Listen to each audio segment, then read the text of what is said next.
Hi everyone, welcome to my first ever video.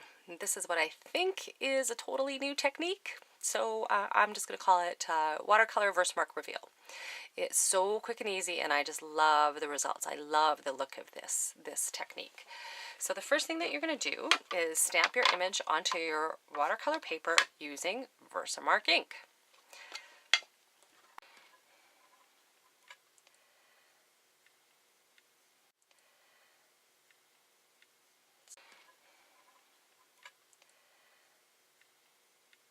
So this particular image I'm going to stamp twice, once on the top and once on the bottom. So flip it over, ink up the stamp again, eyeball it up, and stamp it in at the bottom. Make sure you push it in, the stamp into the paper really well. Okay, so now I'm going to put a sentiment right down the middle there. It's kind of hard to see where I've stamped. I can see it if you hold it at just the right angle, you can see it. So I can see the top and the bottom. So I'm just going to eyeball it and see if I can get it in there. If you're not sure if you're doing this particular type of card with a background above and below, you could probably just put a pencil mark in there and mark where it is, because it is kind of hard to see since it's just clear onto white. So I'm just going to go for it and put my sentiment right in the middle there, pushing it in well. So next I'm just going to hit that with my heat tool and I'll be back in a minute. So I've just hit that stamped image on my watercolor paper with my heat tool, and next I'm going to ink up my craft sheet using my Love 'em cube distress inks. So you just want to ink that up whatever colors you choose.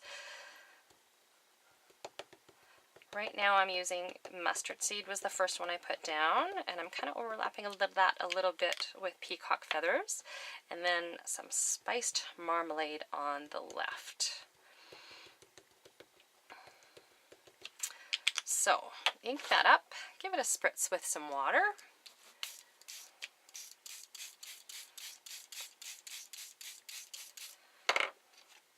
And then make sure that you know which side you stamped on, because it's invisible. You can, if you want, you can put an X on the wrong side of your paper so you know which side you want to put it down.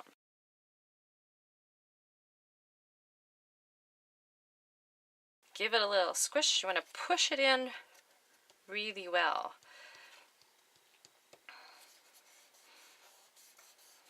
If you want, give it a little squiggle wiggle and pick it up.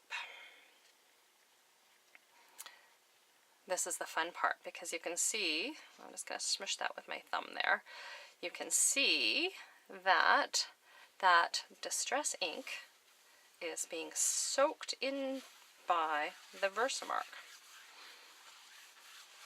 So I'm just going to set that down. I'm going to just bleed off that little excess on the side, and then we'll leave it to air dry.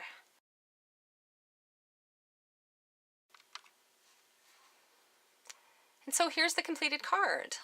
Once it dried, I put some glossy accents on some of the stripes and every second letter of the sentiment, and I added a shadowed die cut number 13.